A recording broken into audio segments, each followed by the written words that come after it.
کہ اللہ مسبب الاسباب ہے، وہ اسباب کا پابند نہیں ہے، وہ اسباب کا محتاج نہیں ہے، اسباب اس کے محتاج ہیں۔ اگر یہ یقین ہے تو اللہ پر ایمان ہے، یہ نہیں ہے تو تمہارا ایمان اسباب پر ہے، وسائل پر ہے، ذرائع پر ہے، مادیات پر ہے، اللہ پر نہیں۔ اس وقت کہاں راستہ تھا؟ کوئی راستہ تھا؟ سمندر ہے اور ادھر سے لشکر آ گیا ہے۔ کلا ان معی ربی سیہدین۔ اب دیکھیے ایمان کہہ دینا آسان ہے، ہوا معکم اینما کنتم، جہاں کہیں بھی تم ہوتے ہو اللہ تمہارے ساتھ ہوتا ہے، لیکن اس کا یقین قائم ہو جائے تو زمین و آسمان کا فرق واقع ہو جائے۔ یہی بات ہوئی حضور کے ساتھ۔ غار ہے، چھپے ہوئے ہیں محمد الرسول اللہ اور آپ کے وہ یار غار ابو بکر صدیق رضی اللہ تعالی عنہ۔ اقبال نے حضرت ابو بکر کی شان میں چند اشعار کہے صرف، لیکن واقعہ یہ ہے کہ بھاری بھاری نظموں پر اور قصیدوں پر بھاری ہے، طویل ترین نظمیں اور قصیدے ہوں ان پر بھاری ہے۔ ہمت ابو بکر کی ہمت جو ہے، کشت ملت را جو ابر، جیسے بارش سے کھیتی اپجتی ہے، ابو بکر کی ہمت اور عزیمت اس امت کو اسی طرح سینچنے والی ہے۔ ثانیے اسلام و غار و بدر و قبر،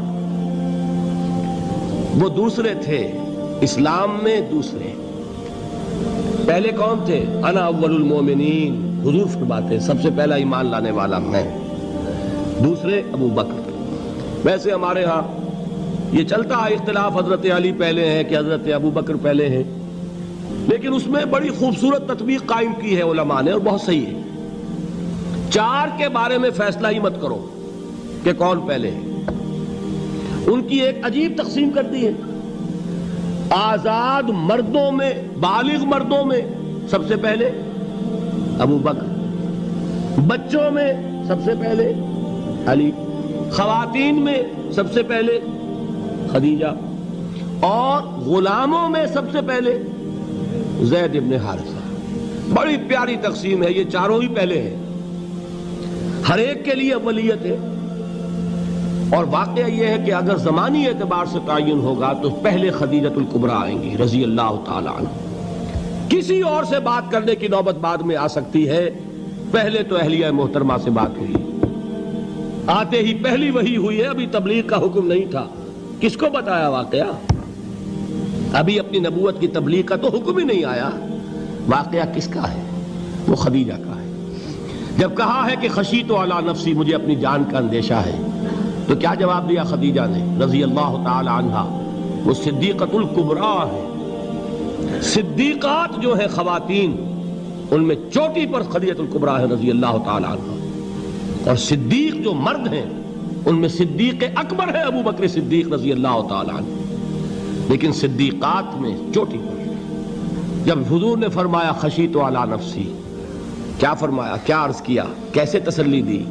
نہیں نہیں، اللہ آپ کو ضائع نہیں کرے گا، آپ غریبوں کے ہمدرد ہیں، آپ مساکین کے تکالیف رفع کرنے والے ہیں، آپ بیواؤں کی سرپرستی کرتے ہیں، آپ مسافروں کی خدمت کرتے ہیں، اللہ آپ کو ضائع نہیں کرے گا۔ یہ یقین ہے اس خاتون کے اندر۔ خیر وہ ایک علیحدہ بات ہو جائے گی۔ میرے دل پر حضرت خدیجہ رضی اللہ تعالیٰ عنہ کی شخصیت کا بڑا گہرا نقش ہے، جو وہ کوئی اور ہی وقت اور موقع ہوا تو بیان ہوگا۔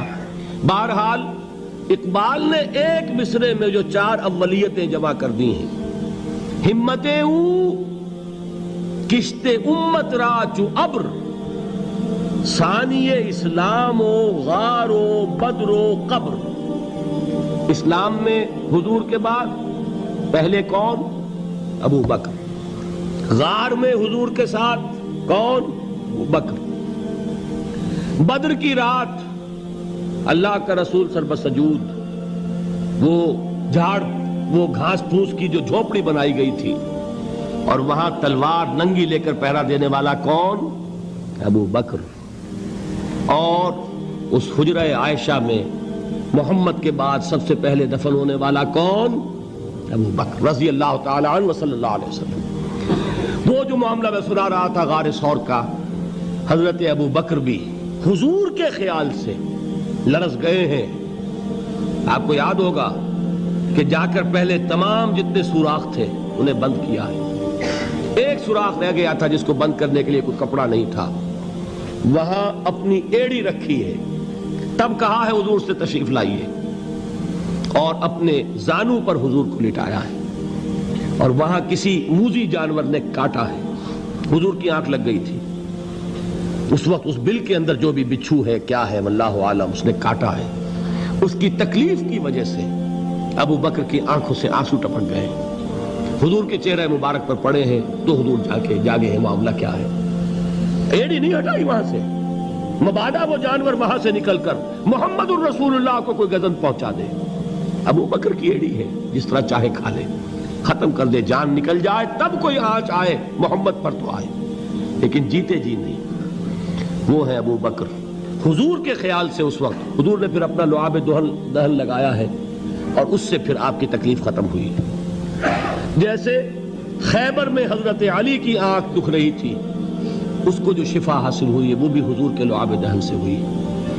تو بہرحال اس وقت انہوں نے کہا ہے کہ اے نبی یا رسول اللہ, اگر اس وقت ان میں سے کسی نے غیر ارادی طور پر بھی اپنے قدموں کی طرف جھانک لیا تو پکڑے جائیں گے. کیا جواب تھا اللہ کے رسول کا؟ لا تحزن ان اللہ معنا. اللہ ہمارے ساتھ ہے, کیوں گھبراتے ہو ابو بکر؟ یہ ہے ایمان باللہ. میرا مالک اللہ, میرا رازق اللہ, میرا محافظ اللہ, میرا مددگار اللہ, میرا پشت پناہ اللہ, میرا دوست اللہ. یہ دوستی ہے اللہ کی جو لب لباب ہے, حاصل ہے ایمان کا. اسی کا نام ولایت ہے. اولیاء اللہ کے سروں پر سینگ نہیں ہوتے. جس کے دل میں ایمان راسخ ہو چکا ہو وہی اللہ کا ولی ہے. جسے اللہ پر یقین ہو چکا ہے وہی اللہ کا ولی ہے.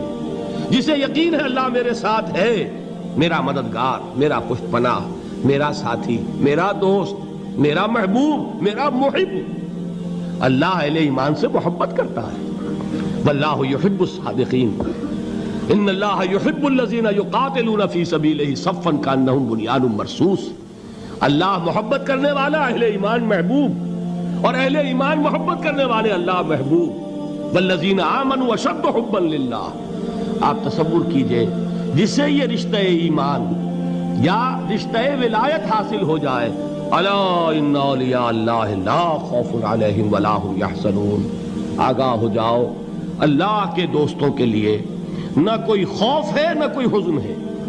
اور میں بیان کر چکا تھا, خوف اور حزن کے خاتمے ہی کا نام امن ہے. زوال خوف, زوال حزن.